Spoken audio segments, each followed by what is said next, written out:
Hello everyone, my name is Semroth. I am a admin on Damon What Ifs Server, who also does Dragon Ball What Ifs. A couple of people who are on the server made our own server and decided to start making some Dragon Ball What Ifs about a year or so ago. One of the first ones that we decided to do was what if we were in Dragon Ball. So I decided that I would make this video and share it. It is my first attempt to try to make a video. So if there is any constructive criticism that can be given, that would be amazing. Thank you, and I hope you enjoy the video. My audio quality might be a little bit different because this was recorded over a year ago. Okay, thanks. So this all begins with a teenage Bulma driving down the road to look for the 4-star Dragon Ball. Not looking where she was going, she nearly crashes into a young Son Goku collecting fish. Goku gets surprised in a lift up to the car, thinking it was a metal monster, causing Bulma to escape from the car and shoot Goku, to which it doesn't faze the child. Eventually, Bulma is kidnapped by a pterodactyl and is saved by Goku, and she explains her plan to find all the Dragon Balls and ask for an unlimited supply of strawberries. And Goku says his grandpa Gohan has one of the Dragon Balls. Goku goes towards his house and sees Grandpa Gohan training with Semroth. And they both stop training after they both see Goku with a girl. Semroth profusely blushes because the girl looks really cute, and Goku explains what Bulma is doing here and say he wants to go with Bulma on her journey to look for the Dragon Balls.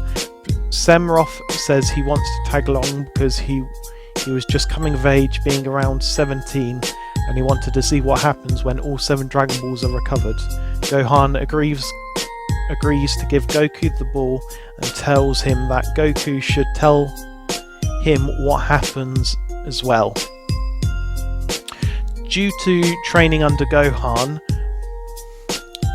Semroth has a power level of 75, Goku has a power level of 80. Gohan also has a power level of 150. Semroth and Goku watch as Bulma produces a car out of a capsule, with both Semroth and Goku being fascinated by the capsule because they've never seen one before. During their journey for the next Dragon Ball, on the road, Semroth sees a turtle and asks Bulma to stop.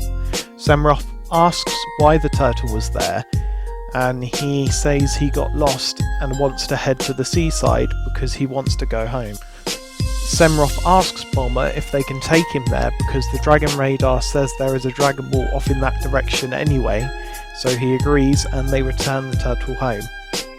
Once they arrive at the seaside, Turtle calls for someone, and it's an old man with a 2-star Dragon Ball around his neck.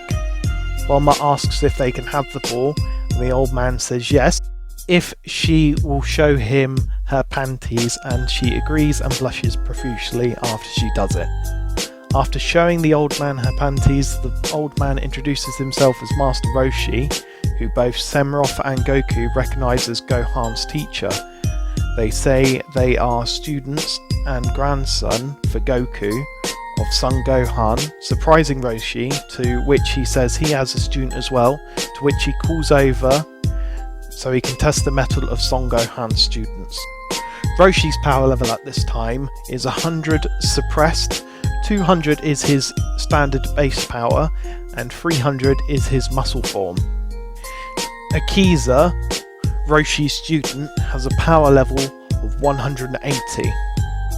But while wearing weighted clothing, they have a power level of 90. Roshi calls someone over named Akiza before he says that this person is his student. Semroth, Bulma and Goku see someone coming over on a very shoddy looking carpet with a terrible patch job to cover up the fact that it has a giant hole in it. The person lands and introduces himself as Akiza, and Roshi tells him that he wants to test him against an old student of his students, Semroth and Goku, to which Akiza agrees to spar against them. Because Goku was so excited, Semroth agrees for Goku to go first, and the fight began. And Goku went fast with his attacks, but Akiza dodged them easily, but 1 or 2 hits go through, catching Akiza off guard, but then he dealt 1 swift blow to Goku's neck, knocking him out.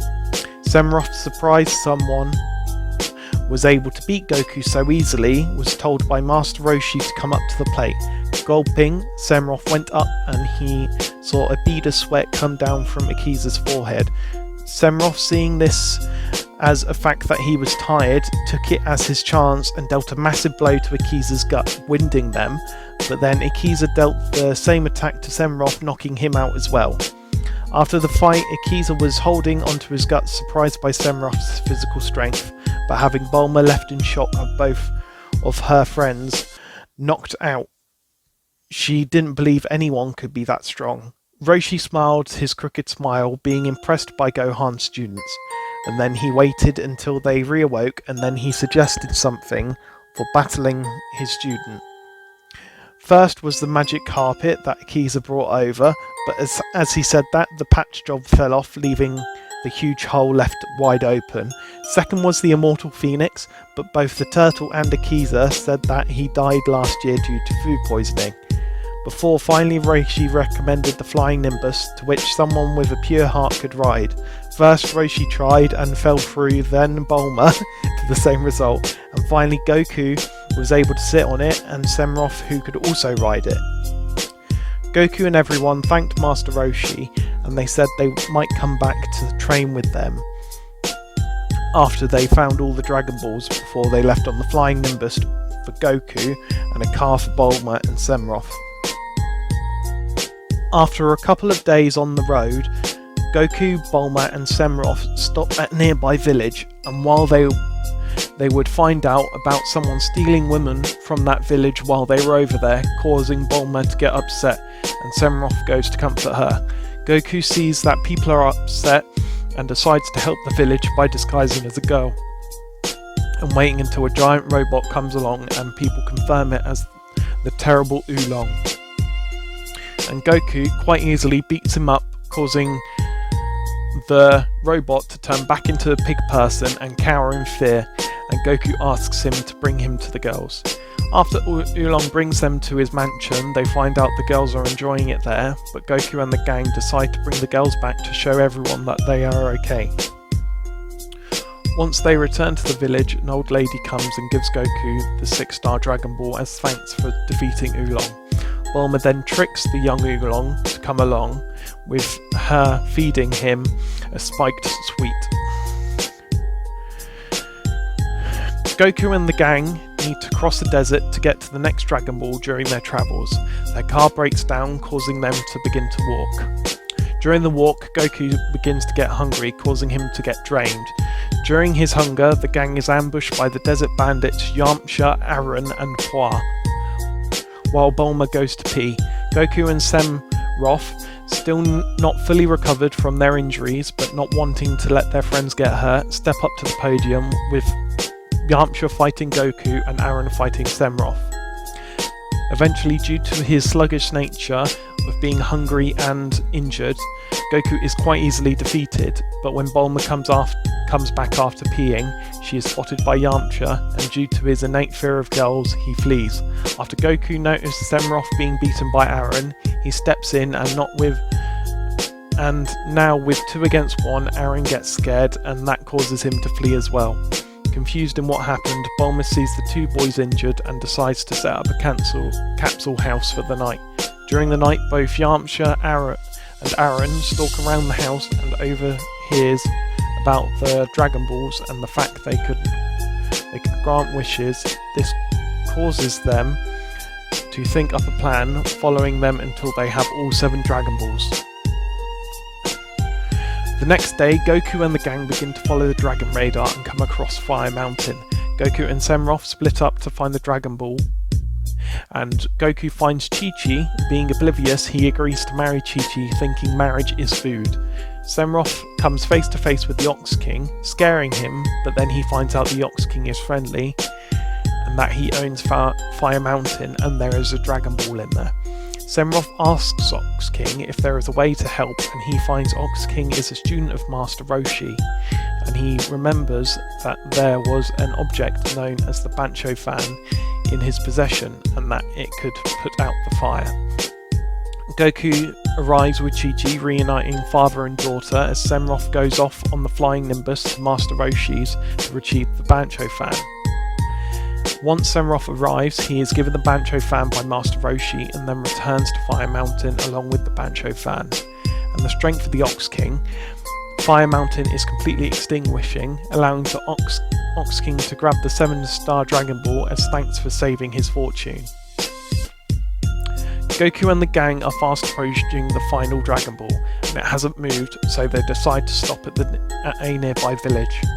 While they're there, someone points out some bunny ears which Bulma had on her previous outfit after it being blown off by the Bancho fan, and they say that she was part of the rabbit mob, which Bulma profusely denies. Semroth and Goku, hearing that the town is being terrorized, say that they are going to see who the rabbit mob is.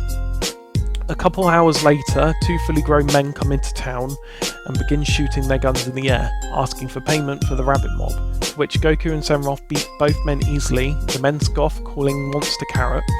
The group decide to stay despite the fact that they had plenty of time to leave because Goku wanted to know who Monster Carrot is.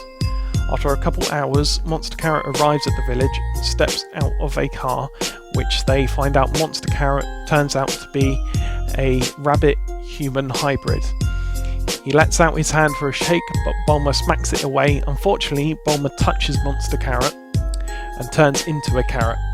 Goku wants to fight Monster Carrot, but he's scared for Bulma's safety because he has the Carrot Bulma.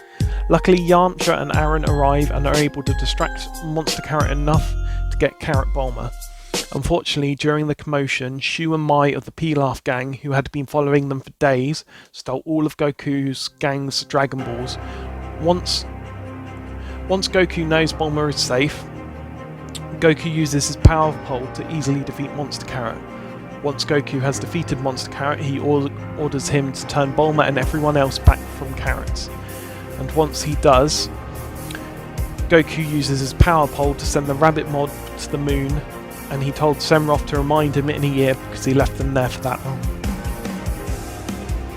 After Bulma checks their rucksack, she realises that all the Dragon Balls are gone. She pulls out the Dragon Radar, and everyone gives chase after where the Dragon Balls are. Once they reach the Dragon Ball's location at Pilaf's castle, the sky begins to go dark. As the Dragon Balls are activated during all the commotion of trying to stop Pilaf's wish, Oolong runs up and wishes for panties, stopping Pilaf's wish for world domination. Pilaf's gangs try to stop Goku's gang, but unfortunately everyone is too strong for them, and they are able to escape with the help of Yamcha and Aaron. Once they are in the clear, Semroth notices the moon and quickly asks Bulma to get out of the capsule house, all while shielding Goku's eyes, so he won't look at the full moon. And luckily, they were able to get into the capsule house before Goku saw the moon and turned Great Ape. Once inside and Goku has fallen asleep, Semroth tells everyone about what happens when Goku sees a full moon, and never to tell Goku because it would scar him knowing that he can't control the form. Well everyone, I hope you enjoyed this video. As I said, it was my first ever attempt at it, and yeah, I will try and do part 2, but part 2 is a lot longer from my original audio recording that I did on for it. It's probably about 30 minutes long. If you want me to split it in half, let me know, and that'll be wonderful. Anyway, thank you everyone for watching, and I will see you later. This is Semroth, signing out. Bye.